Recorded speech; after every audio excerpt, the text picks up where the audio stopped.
کیا کمایا ہم نے، زندگی میں ہم نے کون سی نیکیاں کمائی ہے؟ ہر ایک نے اس دنیا کو چھوڑ کر جانا ہے، اس دار فانی کو چھوڑ کر ہر مسلمان نے دار بقا کی طرف جانا ہے۔ اندازہ لگاؤ ہم نے کون سے اعمال کر رکھے ہیں جس سے جاتے ہی ہمارا قبر جنت کا باغ بن جائے۔ جب موت کا فرشتہ آئے گا یہ نہیں پوچھے گا کتنی گاڑیاں ہیں، یہ نہیں پوچھے گا کتنے بنگلے ہیں، یہ نہیں پوچھے گا کتنے کیش رقم آپ کے پاس ہے، یہ نہیں پوچھے گا کتنی بیوی بچے آپ کے پاس ہیں، یہ نہیں پوچھے گا آپ کے کتنے بنگلے ہیں۔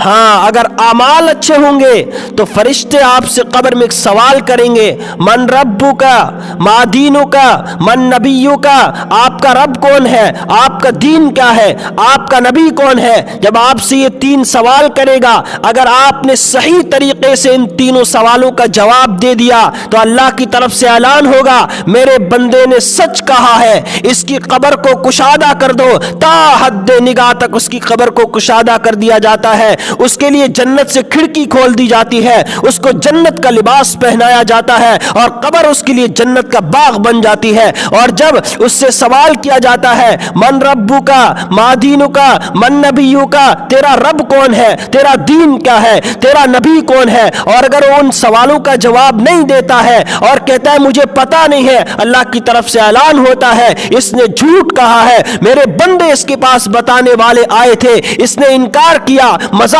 اڑاتا تھا، ان کے پر ہنستا تھا کہ مرنے کے بعد کچھ نہیں ہوتا ہے۔ اس وقت اس پر اس کی قبر اس طرح تنگ ہو جاتی ہے۔ حضور اکرم صلی اللہ علیہ وسلم نے مثال دے کر اور لوگوں کو ہاتھ میں انگلیاں ایک دوسرے میں ڈال کر بتایا کہ قبر اس کو اس طرح دباتی ہے کہ دائیں پسلیاں بائیں میں اور بائیں دائیں میں گھس جاتی ہے،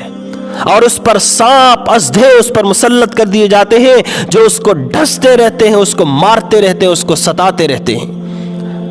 بتاؤ ہم نے قبر کی کیا تیاری کی ہے، ہم نے آخرت کی کیا تیاری کی ہے؟ ہمارے کون سے وہ اعمال ہیں جو ہمیں جنت کا ٹکٹ دلا سکے؟ ہمارے کون سے وہ اعمال ہیں جو ہمیں جنت تک پہنچا سکے؟ ہماری کون سی وہ نیکیوں کا پلڑا ہے جو ہمیں جنت کا داخلہ دلا سکے؟ مسلمانوں اپنے اعمال پر نظر ثانی کرو، اپنی زندگی کا جائزہ لو، ہم کون سے مسلمان ہیں؟ ہم مسلمان ہیں کہ ہم نبی کے طریقے پر زندگی گزار رہے ہیں؟ ہم مسلمان ہیں کہ ہمارا اٹھنا بیٹھنا، غمی خوشی، تجارت زراعت نبی کے طریقے پر ہے بھی کہ نہیں؟ کتنے ہم ایک دوسرے کو لڑاتے ہیں، کتنی بہنوں کا حق ہم نے دبا رکھا ہے، کتنی زمین ہم نے رشتہ داروں کی دبا رکھی ہے، کتنوں پر ہم نے ظلم کیا ہے، کتنی بیواؤں کا ہم نے مال کھا رکھا ہے، کتنے یتیموں کے مال کو ہم نے ہڑپ کر رکھا ہے، کس کے خلاف ہم پلاننگ کرتے ہیں، کتنا ہم نبی کے طریقے پر چلتے ہیں۔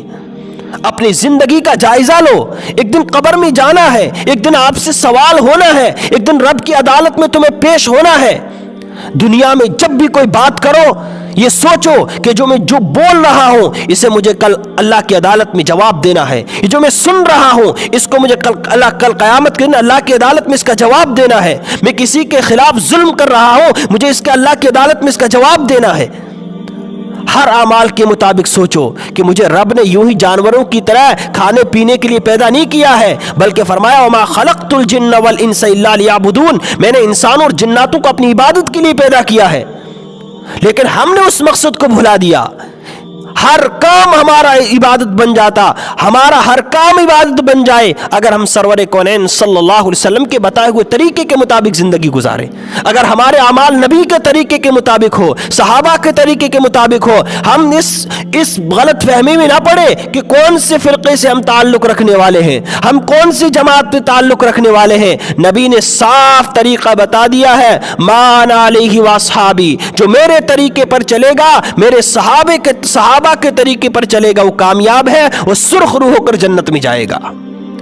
اس لیے اپنی قبر کی، اپنے آخرت کی فکر کریں، اس کے متعلق سوچیں کہ میں نے آخرت کی گھر کی کیا تیاری کی ہے۔ ویڈیو کے نیچے سبسکرائب کے بٹن پہ کلک کریں، بیل کے آئیکن پہ کلک کیجئے تاکہ ہر نئی ویڈیو کی نوٹیفیکیشن آپ کو مل جائے۔